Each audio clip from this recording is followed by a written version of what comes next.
martini, shaken not stirred. I don't know how to put this, but I'm kind of a big deal. Houston, we have a problem. Do or do not. There is no try. Nobody puts baby in a corner. You're gonna need a bigger boat. Keep your friends close, but your enemies close.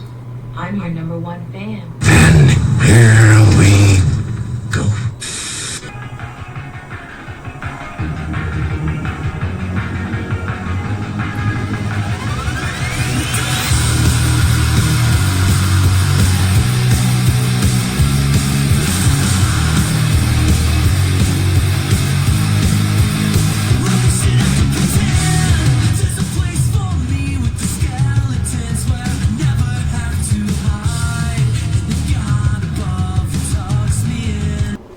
Welcome to another edition of the Cine-Men movie podcast. Joined alongside here with Zach. What's going on, guys? And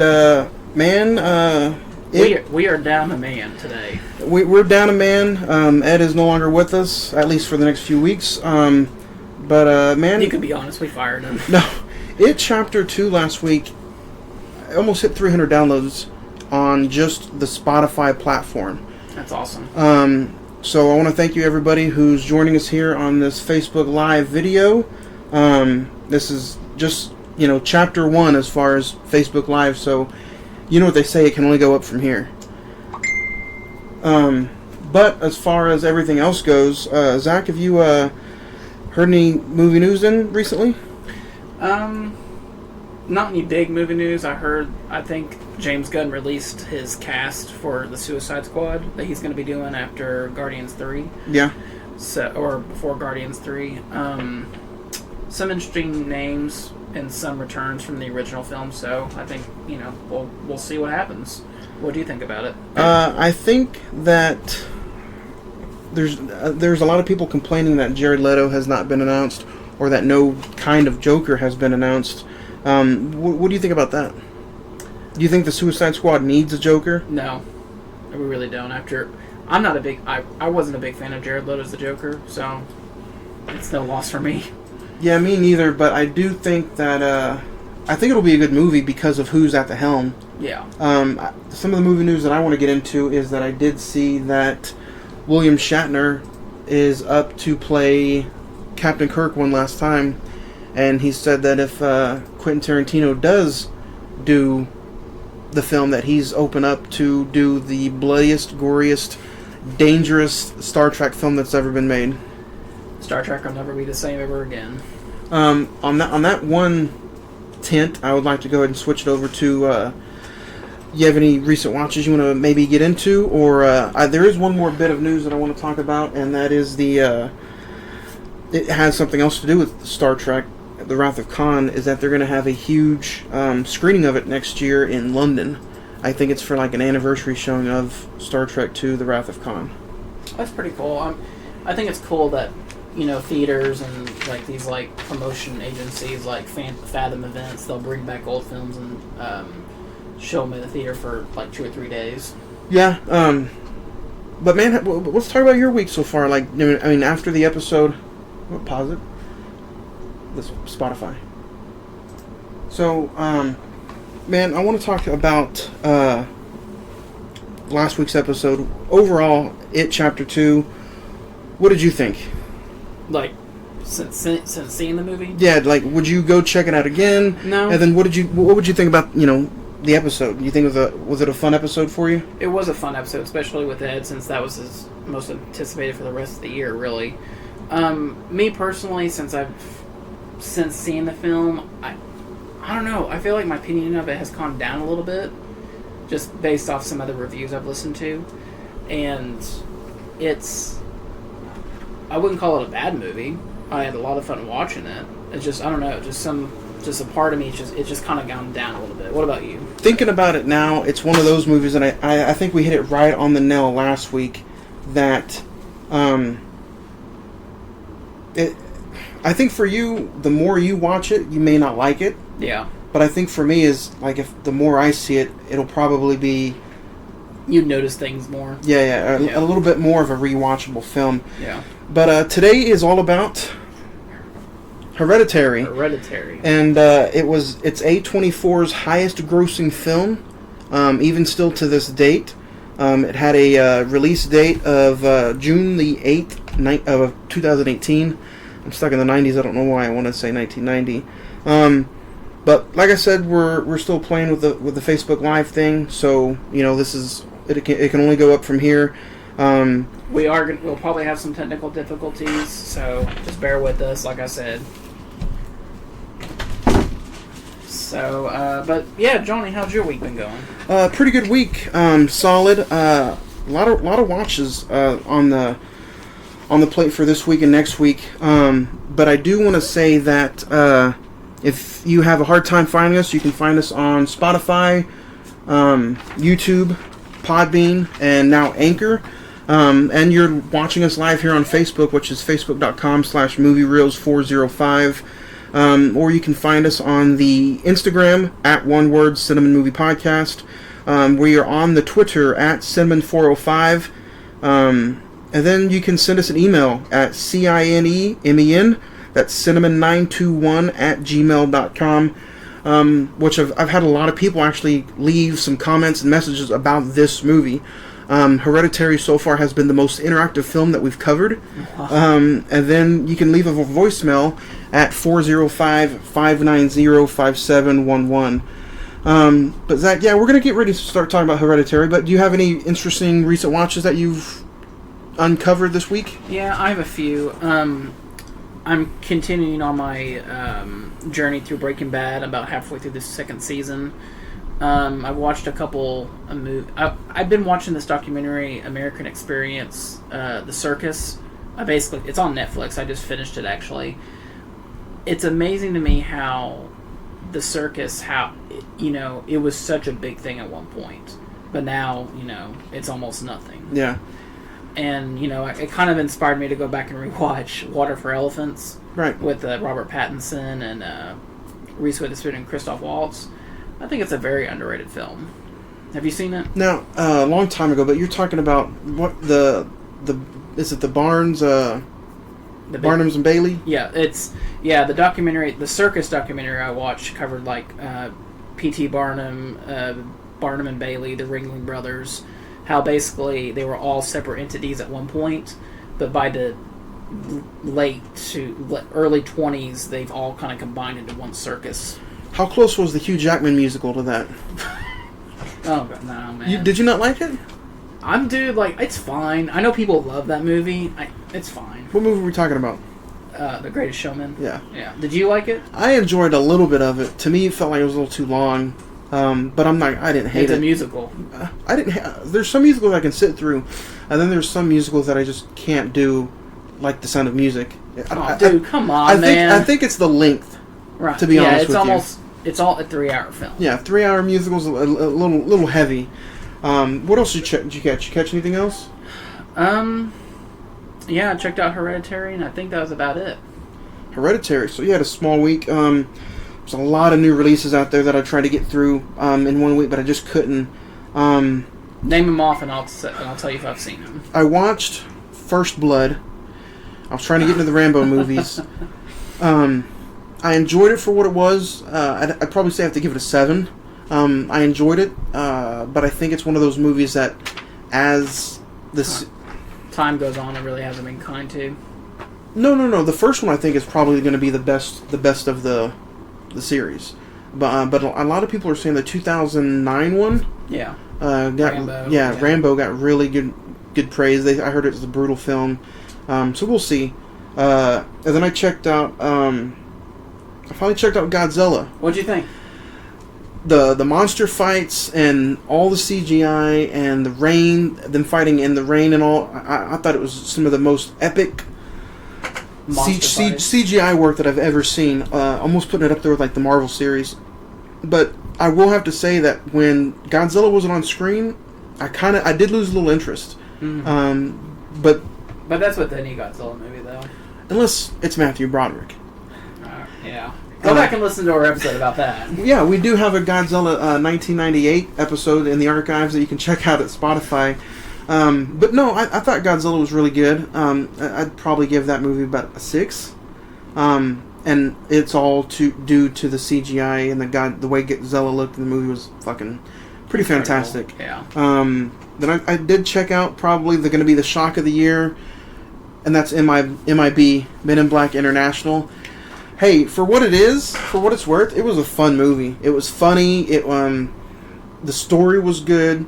You wanted to hate Chris Hemsworth's character because he's so good at doing what he does in the movie, but he keeps messing up, and but Tessa Thompson, wow. She was probably the best thing about the movie as far as her acting goes, and then just the way she was too smart for her own kind, and it kind of caught up with her, but Liam Neeson is awesome in it. There's a big twist at the end. If you don't want to spend the money to rent it, I would definitely at least Redbox it. I think it's worth a Redbox. And I give that a 6 as well. Okay. And then the movie that kind of surprised me was Ma, with Octavia Spencer. Now, how was that? I think I've heard mixed things about it. I saw a lot of mixed reviews about it too, but I think she deserves an Oscar talk about it, dude. Oh, really? She is insane. She's crazy, and she makes you want to just shake the shit out of her.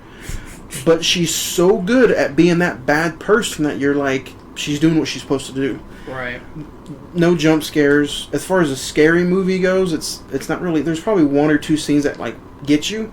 It's more of a psychological thrill. Right. That's what I would say. It's more likely one of those kind of movies. But yeah, I mean, and I gave that a 6 as well. You know, most of those are 6. a lot of that's not funny. But then I do on the watch list that I'll be able to talk about on next week's episode. I do have John Wick Chapter 3 on the watch list. I thought you would. Oh, that I did rewatch. I forgot about that. I did rewatch John Wick Chapter 3.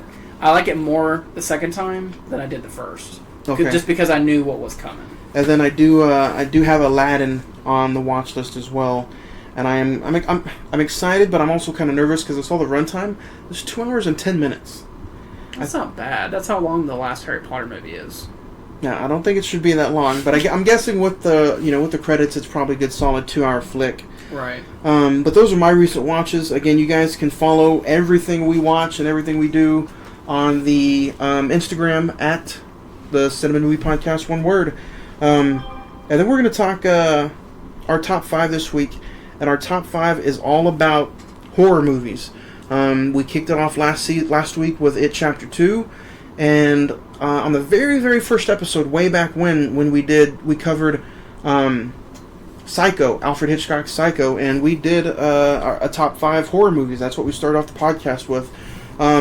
Ed's not with us today. This is Zach's first horror season, and then my movies always change, so we're going to do a top 5 revisited, and Zach, do you have any honorable mentions?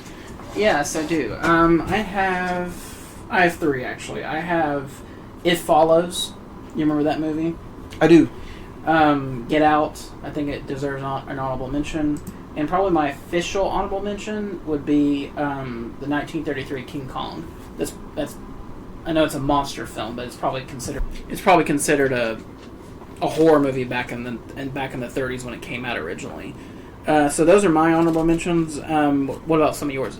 Or did you have any? No, I had some. My honorable mention is going to be Hereditary. Not only because we're doing it today, but it's one of those movies that I'll dig into a little bit later on. And then I had to put Get Out. Yep. Jordan Peele. Saw, the original Saw film. Candyman. Silence of the Lambs, and American Psycho. Those are just some honorable mentions for me. What do you got at number 5? Number 5, really, we did a whole episode about it, but I'm not really talking about Chapter 2. I'm actually talking about It from 2017, the first one of the 2. I think, honestly, man, that's probably one of the best horror movies I've seen in a while. I do have another one that I think is the best, but I'll save that for here in a little bit. What about you? The only reason I remember is because I went back and listened to the episode, but It Chapter 1 was on my top 5 list last year. I think it made it in at number 5. Didn't quite make it this year, but And put it in perspective for you, I had it in my top 10 of 2017.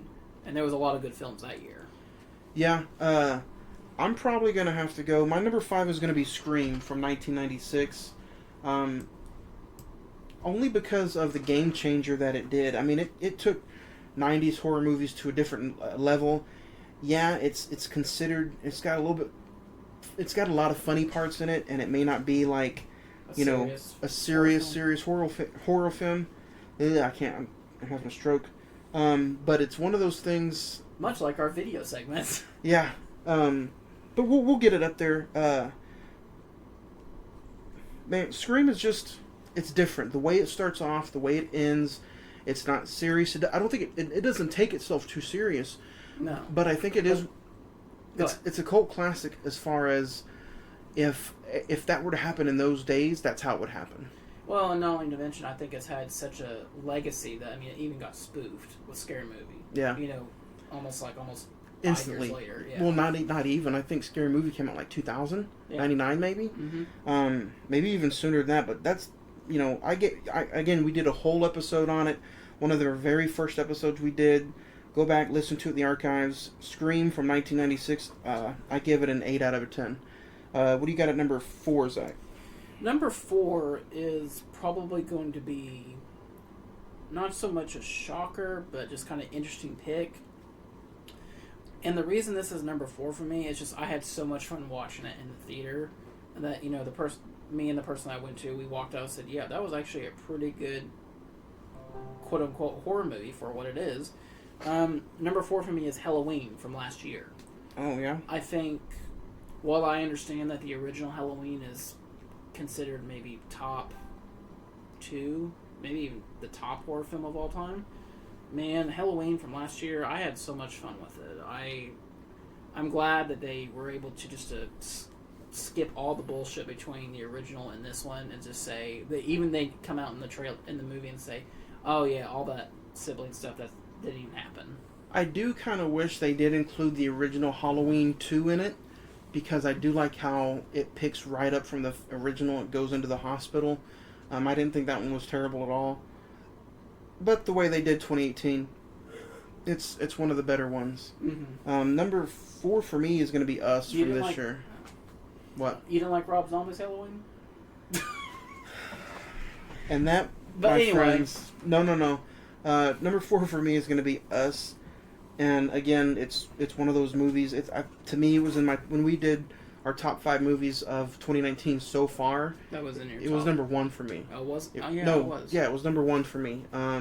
So what Jordan Peele has done with horror movies and what he's done with this one specifically, I think he's kind of reinvented horror. Yeah. If you want to think about it, the way Scream kind of did. and he's kind of he's in the middle of doing Candyman.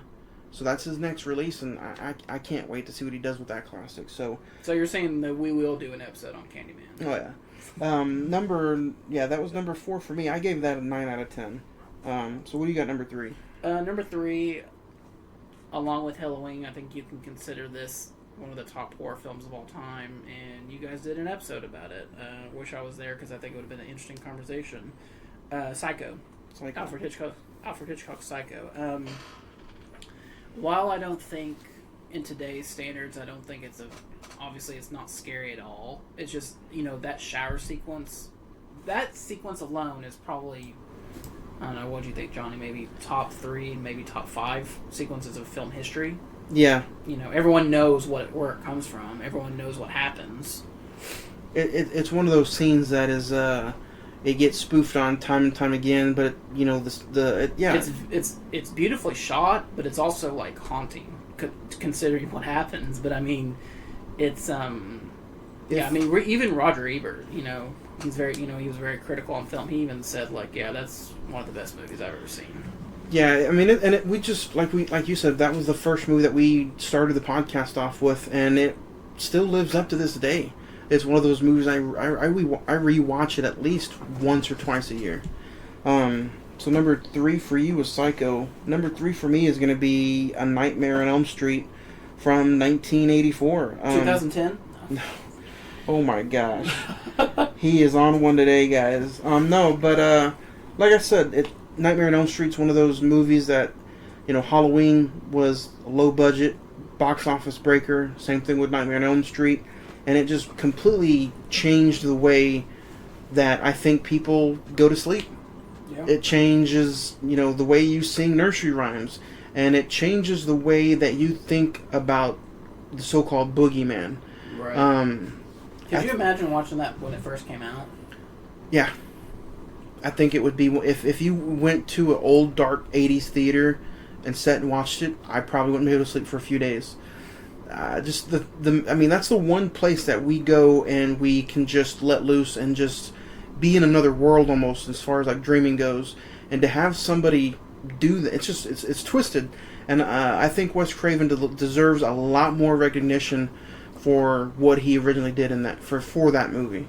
I agree. And I got that on a 9 out of 10. So what do you got at number 2?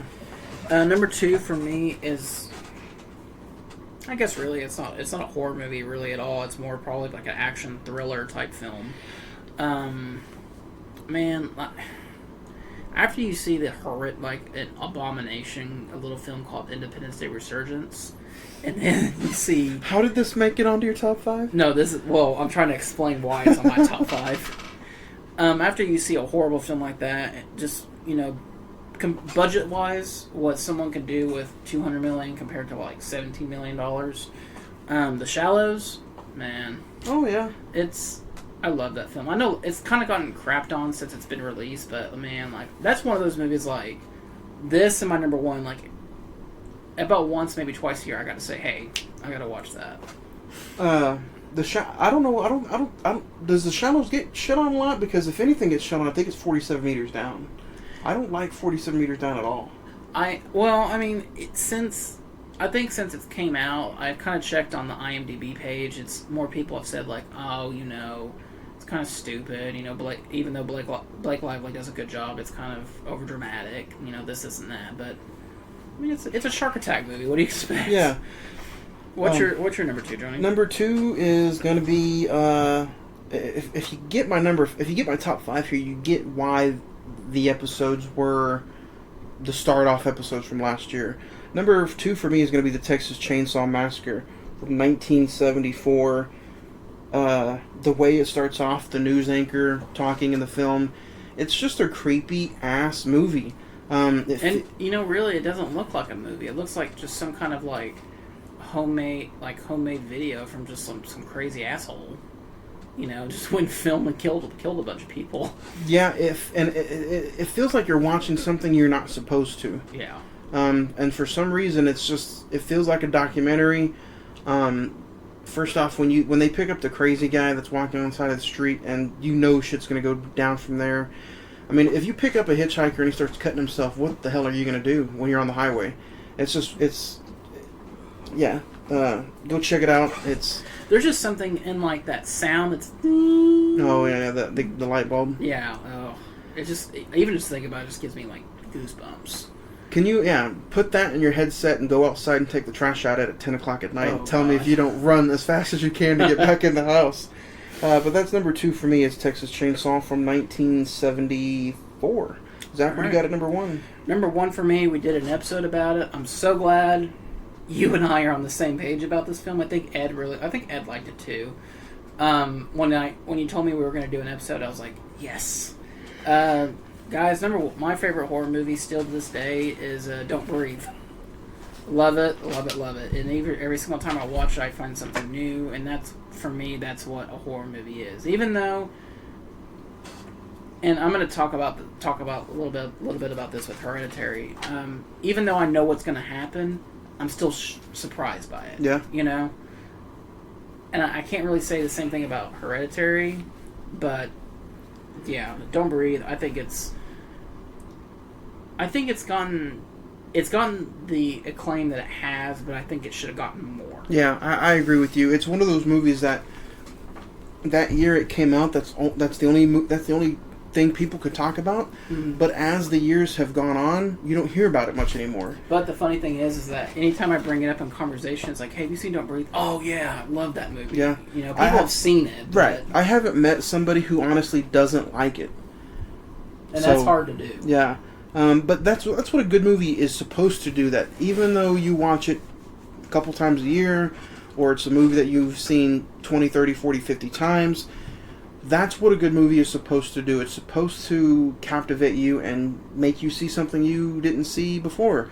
And that's what my number one movie does. And it's John Carpenter's Halloween from 1978. When you have a low-budget, independent film like this is, and it has turned into what it is, and it turns into a franchise of what it has, to me, it's one of those... and it's also, when it came out, it was almost like a phenomenon. Yeah. Like everyone, like it had like a very, very low independent release, like maybe 100 theaters. Much like Psycho, it was a word of mouth kind of movie. Yeah. And that's what I appreciate about it. And yeah, I mean, it's. You ever notice the word of mouth movies? They always get like franchises, like that Psycho, Saw, Texas Chainsaw. Yeah. Those movies weren't supposed to make it big, and it did. Yeah. So that's what I can appreciate about these horror movies. There's probably, guys, there's probably like 5 to 15 more that I could probably bring up in an honorable mention. But those are the cream of the crop for me. Those are the cream of the crop for Zach. Those are the, as you would say, meat and potatoes. Those are our meat and potatoes. And I think it's one of those things that you can't not live without when it comes to this time of year. You know, probably up north, the weather is getting cool and crisp. Not yet. Not here in Oklahoma. Oh no. We're still living like it's summer, but I will say when that weather does start getting crisp, those are some of the movies that are just fun to pop in. Hey, the Oklahoma State Fair is going on right now. Yeah. And you know that's a sign of the fall's coming. Last year we even did our top 5 fair foods last year on one of the episodes. Really? So go back and check that out. I think that was in the Killer Clowns episode. That makes sense. We did a top 5 fair foods. But man, this week is all about Hereditary. Like we said, we talked about it at the top of the show. This is episode number 54. It had a $10 million budget, Zach, and it made almost $80 million. Still to this day, it is A24's highest grossing film of all time. And it has a unbelievable cast of Toni Collette as Annie, Alex Wolff as Peter, Millie Shaprino as Charlie, and then so man, I'm gonna ask you, first time that you saw this film, did you go see it in the theater? I did not. No. So. You know, my probably my famous quote in the film. I saw this in the theater. I think this is the first episode we covered. No, I'm just teasing. No, there's a couple more that we did that I didn't but see in the theater. I'll let you go first. You know, the first time that you saw this film, what was your thoughts? Disturbed. By the time the movie was over, I was like, oh man, this is something new, and I appreciated it. You know, I think I rented it from the library actually. Yeah, the movie, not without spoilers, and big spoiler alert, we're going to be talking about some things that if you haven't seen the movie, stop and then go see it. It's actually been out for just a little over a year now, available to purchase. I was in the horror section today, which Best Buy only puts it up once a year now, which is sad. But, I mean, you can get it brand new for like $10 now on Blu-ray, so go check it out. It's definitely worth the buy. But, yeah, your first thoughts were disturbed? I was disturbed. The last 30 minutes, I was just frightened. I was like, I don't know what is going on, but I'm freaked out. I'm going to talk to you about that here in a little bit, but what was your first thoughts? My first thoughts and reactions to the movie was unsettling, unsure, and then what the fuck. But then I did check, but it's definitely unsettling for sure. Hereditary is just one of those movies that a lot of people don't get, and I'm gonna bring back what I set up at the beginning of the film, at the beginning of the episode. I mean, a lot of people. This was the most talked about film that we're covering because of it was just. I've had a lot of comments on this movie, so if I had to, I would say that a lot of people don't like this ending. I don't know if you've heard that, but a lot of people don't like the ending. and a lot of people just watched it and they didn't know what they were watching. Mm-hmm. So I'm going to ask you that right quick. From now on, from this point on, heavy spoilers. All the negative reviews was they didn't like the ending and they could not understand the movie. The first time you watched it, did you understand what was going on? As far as the whole witch hunt curse thing? Overall, I had a good sense of what was going on, but the second rewatch kind of helped me a little bit more. And I think Ari Aster, I think he is he's a guy to watch out for, man. I think he knows how to make a movie. He knows how to make a horror movie. He, even while I think this one is a little bit better than Midsummer, which was his other film that came out earlier during the summer. Which I know, Johnny, you're really looking forward to watching that. This one is much more not acceptable. That's not the right word. I think it's more this one's much more understandable than Midsummer. Okay. Midsummer gets, for me, it goes off the rails more than this one. Because some of the reviews, or some of the comments or emails that we got was from Nathan, said, "Great start, horrible ending. Some things didn't make sense throughout the movie." And he thought it was just okay. He didn't like the ending at all. See, once we get to Annie having the journal or the drawing book, and she throws it in the fire, and then the husband catches on fire. From that point on, it just you are strapped in your seat and you know what the fuck's gonna go on. Did you have any pacing issues with it? A little, not to the extent that I had with Midsummer. I can say that during this film I wasn't bored at all throughout the movie. I wasn't, there wasn't even one scene that I was just like, okay, what's next? Right. I found at least every scene to be, worth watching. As far as the first scene that kind of really got me, and I'm sure we're going to talk about it in depth, is Charlie kind of gets talked to and gets shamed on this start of the morning. At school, she's playing with some kind of toy, and then that bird just crashes into the window. Yeah. And she, obviously she steals the scissors and goes downstairs and cuts its head off. What did you think of that? I was like, oh, so that's what we're doing? But the headless aspect of the film plays a much bigger role into the film. Yeah. But, honestly, really what set the movie off for me was the grandmother's obituary at the beginning of the film. Yeah. The fact that you have the opening A24 and then the other film company, and then it just opens up with this obituary, it already sets you off, and to be like, oh, am I going to like this? Is it just going to be too weird for me, It's just setting you on a track that you're not really expecting. And then, the first scene opens up and you see the wooden tree house outside, which, is ultimately the ending of the film. But you don't think about that till later. And then it kind of pans around the room and you see all of Annie's little miniatures. And what I love about it is that the zoom-in shot of the house... At the beginning of the film? Yes. Yeah. It zooms in on Peter's bedroom, and it kind of translates into the real room where the dad and the dog walk in. I was like, yeah, that's good movie making. Have you ever seen the special features of the film? I watched a little bit of the documentary. It's like 20 minutes. I don't know if they're... I only saw it on the 4K version. I don't know if the Blu-ray copy has any different features. But the actor, Alex Wolff, who plays Peter... Yeah. He said he's a method actor, so the entire time of shooting he's Peter, and then the director Ari Aster said that he didn't introduce himself as Alex until they were done shooting. Yeah, I did. See, yeah. He's a young Daniel Day-Lewis. What do you think about actors like that today? Do you think that should still somewhat exist, or do you think it's a lost art form, or do you think that's I'm not shitting on him or Daniel Day-Lewis, or do you think that's something that's more of an excuse to say that, hey, I got to do this or I can't be an actor?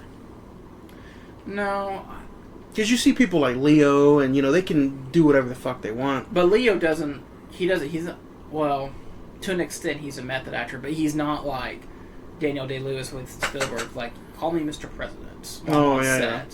Well, I heard that he went to the bank and did a money order, or not a money order, but did a withdrawal, and he was like Abraham Lincoln walking up into this local new bank. And could you imagine just standing in the bank and Daniel Day-Lewis walks in dressed up as Lincoln? Or if he goes to Chick-fil-A, I'll have a chicken sandwich. Oh, we didn't have these back in 1860. But you think method acting is a lost art form, or do you think I think it is, because, yeah, there have been some great performances, but like... Do you think he steals the show in this movie? You think it paid off for him? Dude, Toni Collette, man, it was hard to be her. She was... And that goes into one of my rants about the film. It's just how the fuck did she not get nominated for Best Actress? Yeah. I don't get it. Do you think some of these movies that, not A24 does, but some of these movies, like horror goes, you think they just get overlooked? Yeah. I think they always do, because there's only been 2 films, 3 maybe, if you include Jaws. But you have Jaws, The Exorcist, Silence of the Lambs, but I don't even consider that a horror movie. That's more of a psychological thriller that's ever got close to winning Best Picture. Well, Silence of the Lambs didn't win Best Picture. Do you think this movie could be categorized as a psychological thriller? Yeah. Because Ari Aster, one of the things he did mention on the documentary was this is a family drama. Yeah. He wanted to make a family drama first, then a horror movie. Yeah. And it shows. I think you think that Alex Wolff kind of stole the show. I think Toni Collette owns it. Oh no, I don't think he stole the show, but I do think in the scenes he was in by himself, he was probably the best. There's probably a handful of scenes that Toni Collette's in with him that I don't think he outperforms her. No, one of my things that I have in the notes was after the sequence with Charlie, which we'll talk about here in a minute. They're all, the family's having dinner, and Annie has the unable to forgive dialogue. And the fact that, I will say Alex Wolff holds his own in that scene, but Toni Collette, she just I would be afraid just to act against her in that, because she is just so powerful. Oh yeah. There's even a scene where she's the nightmare scene where she walks into the bedroom and they're both sweating really, really bad. Mm-hmm. Is that's not the scene you were talking about? No. But that scene to me is they're both feeding off of each other how good of an actor they are. Yeah. And it's just wow. That's one of those moments where you really didn't know what was going on, and then you figure out that it's gasoline and everything gets set up on fire. It's just, there are a lot of WTF moments in this movie, and that once you kind of think about it, you're unsettled, but then they make sense. Yeah. What's going on?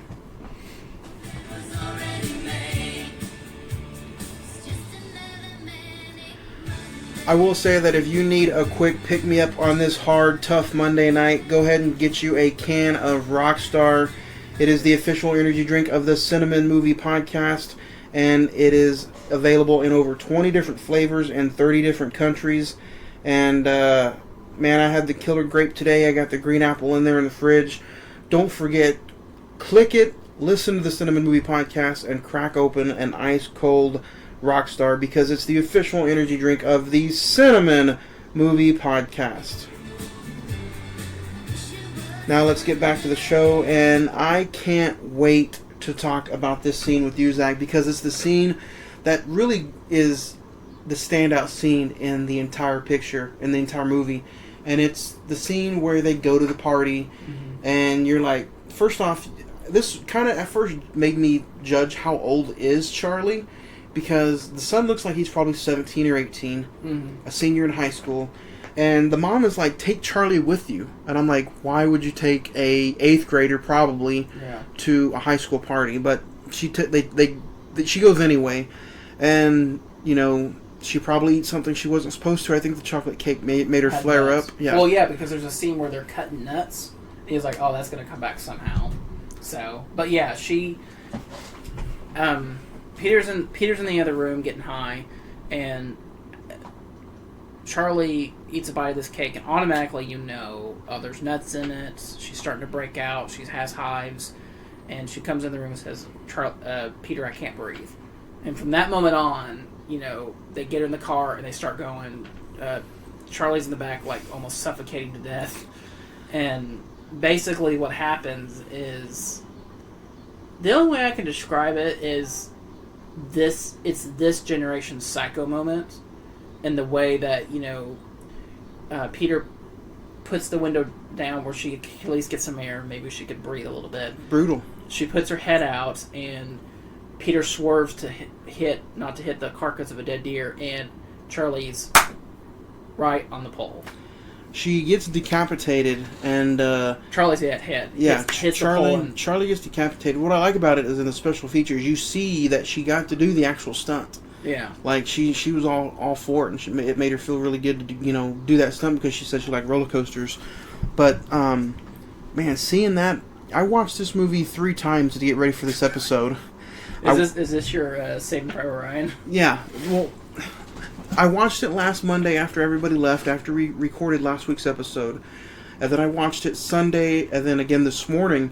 And man, I'll tell you, there's probably only 2 scenes in the movie, but out of everything that I kept watching, that's the only thing that I was just like had a hard time to swallow. That's a powerful, brutal scene. Yeah.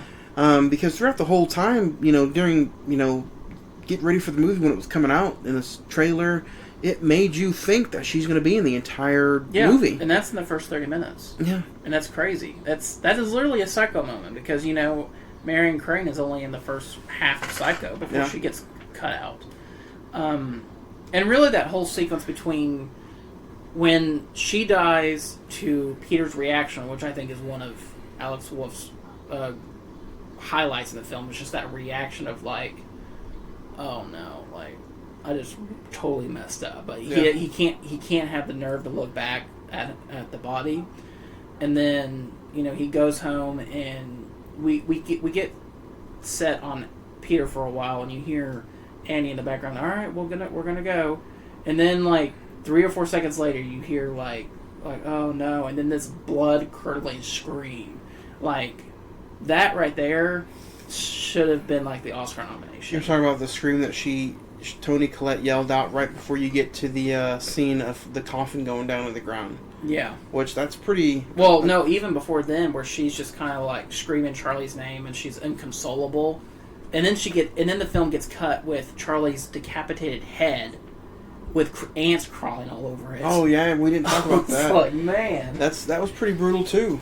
Ari Aster has no bounds. I was going to take a picture of that scene and put it on the Facebook page and say, what would you this is what Monday is like for everybody. But nah, dude, that would have gave it away. That's what I was going to say. I was like, that would have been a big... If you haven't seen the movie, that would have been a pretty big spoiler.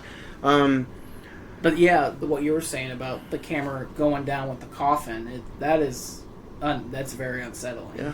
And it literally goes into the ground. And from there on, it's just kind of like almost like a guessing game of how the rest of the film is going to be played out. I will say, as far as maybe some more just perfect dialogue for Toni Collette was the therapy support session after the daughter had passed. Mm-hmm. She just starts rambling about her mom and how she's guilty and her mom made her feel guilty. You talked about a scene, man. That makes you feel like she's really being really hard on herself there. And then the way the cinematography is, how it'll focus in on an actor or on that shot, and then it just widens and widens and widens, mm-hmm. and then you just see everybody around her just like, Yeah. What do you think the significance is of the? I put it down as a lens flare, like the thing that Peter and Charlie see, where it's just kind of like little, like a. Oh, the little. Like an angel. An angel, or kind of like a. To where if we were talking about Oh, I know what you're talking about. Like the little glare that. The glare off like glasses. Or Yeah, whatever, yeah. You know. What do you say? Like, well, you're asking. What do you think is like the significance of that? I think it's something that's haunting them. I don't know what it is because at the end of the movie, you obviously see what it is. Yeah. But throughout the entire movie, I don't know really what to think of it because the way they portrayed it at the end. If there was one thing that I'm confused about, and probably still after watching it 3 damn times, it would probably be, what is that? You know, is it the grandma that's haunting them? But then again, you know, I don't think so. So, because let's go ahead and say that, you know, at the end, it's Charlie going into Peter. Or whatever was in. Because yeah. So, But I think that is kind of like the. Now I'll say this: I'm a sucker for witch films. You know, all kinds of witch movies. I can't get over it. The Witch. I think that's a really good horror movie. And it's funny, the people who don't like Witch don't really like this movie either. Yeah. So I don't know. You know, there's some of the same critics and reviews. You know, put them hand in hand. I might even watch The Witch tonight. That's what. Which is funny because I don't hate The Witch. I think it's very atmospheric. I think it's very unsettling, but it's not something that I saw it. I saw it once. I've never had the desire to see it again. What's the difference though? Like, what makes you not want to rewatch that, but you'll watch this? You know, you think this is great. Which I mean, I'm not crapping on you because I think Hereditary is amazing as well. I think the one thing that kind of threw me off was was just the language of the witch. It's really gone back to like the 16th century or whatever, that type of language, which is fine. I think it's cool that they made it authentic, but is it probably just the pacing of it then? Yeah, it's very slow. Yeah, and even though it's an hour and 20 minutes or an hour and 25 minutes, The Witch is. I will agree, it doesn't feel. It feels like a 2-hour film. It does, yeah. And the fact that, you know, spoilers for The Witch, you really only see the witch once, and the rest of the film is just, it's kind of like the goat and just occurrences that kind of relate to that character. That's what I really enjoy about it, because you know, you can almost say the same thing for like Jaws and Jurassic Park. It's what you don't see that kind of freaks the hell out of you. Right. But I might need to rewatch The Witch, honestly. I know you're excited about his next movie, The Lighthouse. Yes. I saw the Rotten Tomato meter came out for it today, and it's at like 93%, 92%. Yeah. Pretty high. But let's get back to Hereditary. Is there any... you think... Let's talk about the ending. Because I know you said that there's a lot of people that hate the ending. What is it about the ending that you think people hate? Is it just because it kind of leaves it in a dark place? Do you think it leaves it in a kind of an anomalous place? See, I don't know why a lot of people had problems with the ending. To me, it picks up, like you said, the last 30 minutes is probably some of the best horror that I've seen in 10 years. And I would put this movie in there with It Follows, It Comes at Night, Don't Breathe, and The Babadook. Some of those movies are really good horror, and I'll tell you why. Because it's a psychological mind blow. It's just it's just, you don't, like you said, you're afraid of what you're not. It makes you think. Yeah. And you know, there's even It Follows gets really crapped on these days because they don't know, you know, really what it is, or they think a walking STD is, you know, kind of dumb, but it's not really. It's almost like a. It's almost like. Would you say it's almost like a ghost haunting people having premarital sex? Yeah. What's the difference between that versus a psychopathic killer back in the day chopping up people having premarital sex? There's no difference, really. Yeah, because that's what those Friday the 13th movies are all about. Which you can go check out our Friday the 13th bonus episode. Hey, that's a plug I even meant to do. Which is exclusively on Anchor. Me and Ed talked all things Jason and Friday the 13th and his legacy in horror. And it dropped on Friday the 13th, so you guys can go check it out at anchor.fn or download the Anchor app, and it's free. But that's kind of an interesting conversation, and we'll tie this back to Hereditary. What do you think? I think the strongest horror movies deal with the social anxieties of the time. You know, with Rosemary's Baby. Let's talk about that. This movie has huge Rosemary's Baby's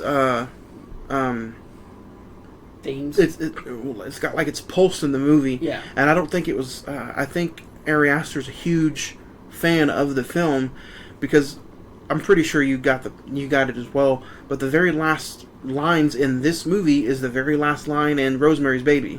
Well, all hell. To be honest, I couldn't get through Rosemary's Baby. No. There's something about it. I got bored throughout it. Did you rent it? Yeah. I was gonna say. I'm sorry. No. It's one of the few times I failed. I was gonna say if you had the Criterion, I was like, I'll trade you Criterion if you didn't like it. I had it on Criterion and I got rid of it by mistake. But that, I mean, yeah, Rosemary's Baby. You know, it's that. You know, from what I watched of it, that is a very unsettling. You know. But yeah, the exact same line is in both movies at the very, very end. All hell, whatever. Yeah. Yeah. But yeah, I don't know. You didn't have an issue with the ending, did you? No. How the cult is just, you know, the cult of the witches is just there, and you know, some people didn't like how they didn't get explained throughout the movie. They just showed up. But that's what I like about it. Yeah. Because there's a scene in particular where Alex goes down after the dad dies. He goes downstairs and he turns around and there's a naked guy right there. Mm-hmm. That was freaky. And I was just like, what? And then the camera turns around and then Toni Collette's in the very back. You don't really see her, and then she jumps out. Yeah. Which is a very good jump scare. But what do you think about her banging her head against the attic door? That was some creepy shit. The way she did that, and she said that she had to get up there and, you know, do that. And it looked like she had something tied to her head. Mm-hmm. But when he jumped up in the attic, and that's all you see, you know, at first you just hear the banging. It doesn't show you what the banging is, mm-hmm. and then it just shows you right into that, you know, random shot of her just going at it. Yeah. It's creepy. Yeah, and like, well, but probably the penultimate thing in this whole film is just her levitating and her cutting her neck with the piano. Oh my god! With the piano wire, because I really, on this second watch, I didn't notice that when Peter's coming downstairs, I didn't see the broken piano the first time around, and then this time I was like, oh. That's what leads into that. You know what really got me was not only the noises of the blood, but it sounded like you could hear bone. Yeah. And the noises, I turned the speakers up way up on this movie, and the sound was really unsettling. Mm. You had $10, and you could only see one more movie, one more time, and then the other two you'd never see again. Hereditary, It Chapter 1, It Chapter 2. Which one are you going to spend your money on? That's hard, because I've only seen It Chapter 2 once. Now, the other two you don't pick, you would never see again. What would you pick? I'd pick Hereditary. You pick Hereditary. I'd probably pick It Chapter 1, just because it's a fun film, and, you know, sometimes you don't want to sit through 2 hours and, like, 8 minutes long of like, oh my god, like I feel so unsettled. But see, the only reason I wouldn't pick it Chapter 1 is because I'd want to see Chapter 2 and I couldn't see Chapter 2. Well, yeah, that is true.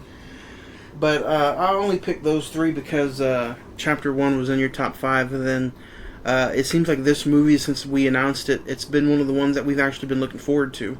I still think that this movie is probably going to be... Do you think, you know, I'll bring up the Criterion argument, do you think here in about 10 years you see this on Criterion? No. A24 has nothing to do with Criterion, and nor do they want anything to do with Criterion. Which is weird. Yeah, Because they those type of films kind of fit that Criterion.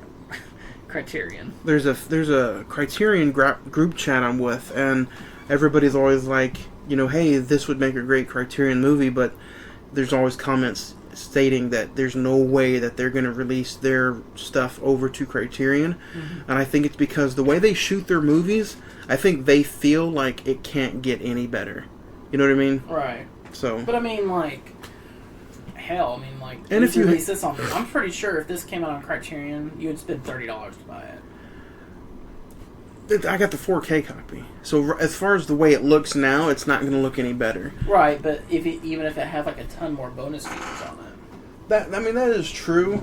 I will say that A24, as far as you put an A24 film up against, say, Men in Black, the better special features, without even watching the movie, is going to be the A24 film. Mm-hmm. So I think A24 is focusing on being their own Criterion, if that makes sense. Yeah, I could say that. Yeah.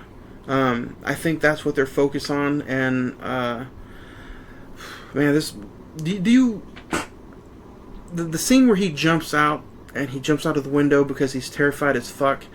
That's 3. He's terrified as he's I think by that point, like, you don't know if your mind's playing tricks on you, and then you're gone. Let's bring up the fact that every time he goes to sleep, he rolls over and he sees the lights going crazy, or he sees that red light in the clubhouse. Mm-hmm. So I want to ask you, throughout this whole movie, the ending, what is your final thought as far as, what's going on here? Is the neighbor or the lady that she talks to, is it Janie? Or Joan. Joan? Yeah. Is it Joan, the cult leader? Is it the grandma who's not dead? Or is it the grandma who has come back? What do you think is your final thought on what's going on here? I think my final thought is the grandmother was the leader of this cult, but when she died, Joan or Joni took over for her. And then that's why you see like a she's almost haunting Alex or Annie. Peter. Yeah, Peter. Yeah. Or is it the other way around? She's haunting Annie. I think she's trying to coerce Annie into joining the cult, but it's not totally black and white. There's they're not going to come out and say, hey, your grandmother was the leader of this cult, we want you to join it, your son is the next in line to But not really your son, it's the daughter, right? But she just ends up dying on a freak accident. Well, the funny thing is, I think, because if you read the little text that when she was going through the book, it said that the demon likes a male host. Charlie probably had it, but there was a point, we remember in the beginning of the movie where the grandmother said, I wish you were a boy. So I think the demon had possessed Charlie, but she died, and that gave the demon the chance to jump into Peter. Do you think that demon at all was in the demon at first? After Charlie was in the mom, that's how the mom was able to do all those stupid stuff and bang her head up against the wall, right? Right. And then once she cut herself, it went into Peter. Yeah, because after he jumps out the window, that flare thing goes into him. And I think he's kind of reborn into being whatever that thing is. And then he goes up in the club, into the tree house, and surrounded by naked people, which I think Ari Aster just has some kind of thing, because there's a ton of that in Midsummer. Just little heads up for you there. He goes up there, and then the headless corpse of the grandmother and the headless corpse of the mom is up there. And I'm kind of surprised they didn't have Charlie's head up there for some reason. Charlie's head was on the doll, was on the mannequin. Oh, that's right. Yeah, you're right. With the crown on top. I didn't notice that the first time. Yeah. And then he becomes king. And that's the end of the movie.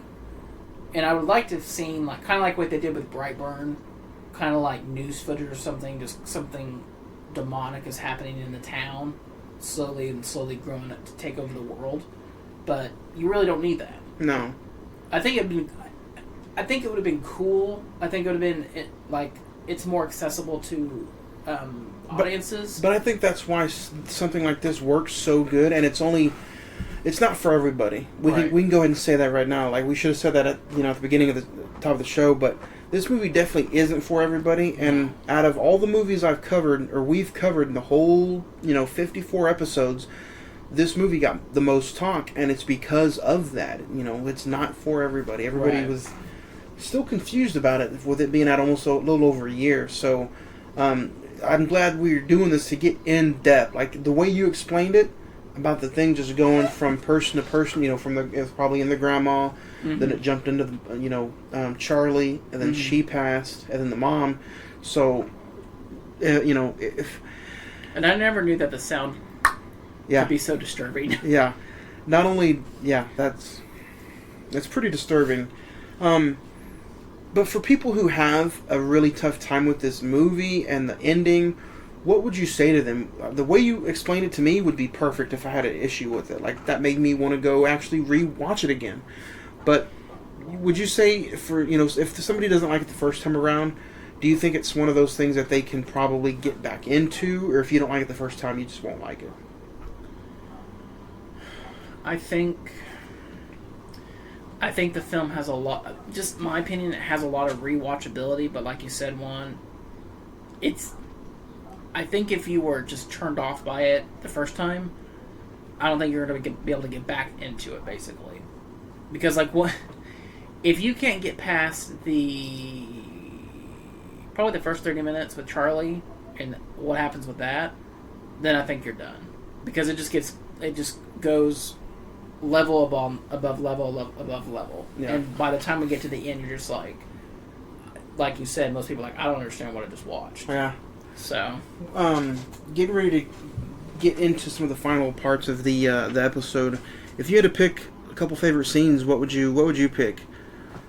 Or not, unless do you have anything else you want to talk about?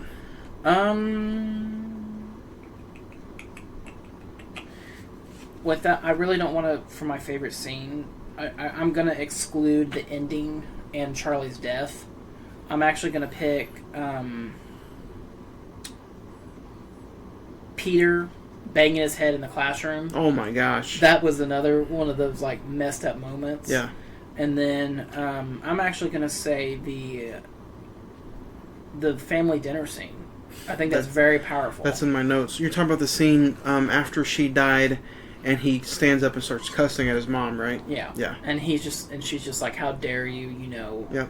I understand you're having trouble for this, but this is your problem. This happened because of you." That man, but looking back at that scene, that's kind of she's the one who pushed Charlie to go with him, and he says that. Yeah. And then the other one is the nightmare of the ants, where she goes in there and the ants are all over Peter. So what about you? What are some of your favorite scenes?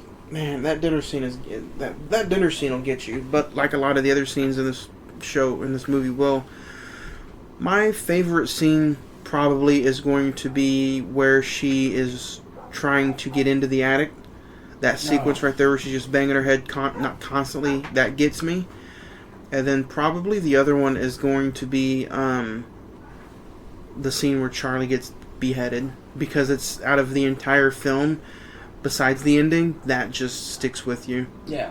I just didn't want to do it because I knew one of us was going to have it, and there were a couple other things that kind of stood out. But that... and then I have it in mind as well, in my notes, the under the bleachers scene, where he just starts... coughing for no apparent reason. And then he looks like he's having an attack or something. That's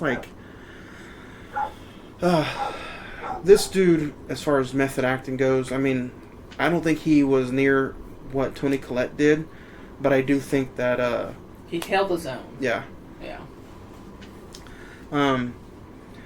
But as far as this movie goes, what do you put it up there against? Maybe some of the other horror classics of all time. Do you think it still stands? When you watched it, did you You didn't have a single, I'm done with this movie yet? No, It pays... this is one of my, and this is kind of like my own personal nitpick of the film. Because I knew what was happening, I didn't have as much of a reaction to it. The first time I see Charlie's death, you're just like, oh, dude, did he just do this? And you kind of want to rewind and just want to watch that scene again. Now that I know what's happening, I'm just like, okay.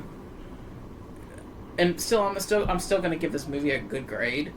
It's just, it sucks when I had the same problem with Get Out. I have the problem with this. I really didn't have much of a problem with Us because it was just, that movie is such a puzzle. You're always trying to figure out what's going on. The problem, and I've said this in another episode, I love smart horror movies, but the downfall of them is that you know what's going to happen. So your downfall with it is the rewatchability isn't as good. That Yeah, and it kind of contradicts what I said. It is rewatchable, but not rewatchable in the sense of you couldn't probably do it once a year. Yeah, like this was the second rewatch for me.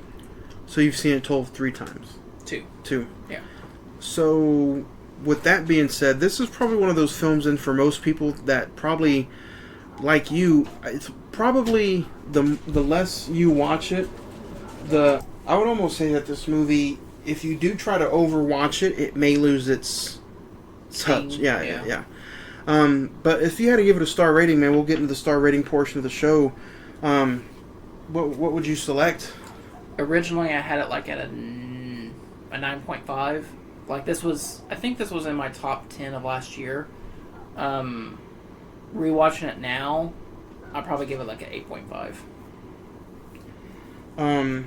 My star rating going back to the first time I saw it actually is an 8. So it's like you said, it's to me it's rewatchable, but I only watched it 3 times in a week to get ready for this episode. But if I honestly, if I tell you the truth, is this the first? Last Monday when you watched it, was that the first time you've seen it? No. Okay. I saw it in theaters, and then I saw it the first. Oh. Yeah. I saw it in theaters, then I saw it the first time when it came out on 4K. So that last Monday was the 3rd time. When you watched it in the theater, were you just like totally like amazed at it? This is one of those movies where you have anxiety in the theater the entire time because you don't know what's going to happen, and the sound is just so big. But I will say, when I took it home, 4 months later, whatever, and watched it, it lost that part of the credibility. But I did pick up small nuances and stuff that I saw that I enjoyed. Mm-hmm. So yeah, I probably won't touch it again until next year. Okay.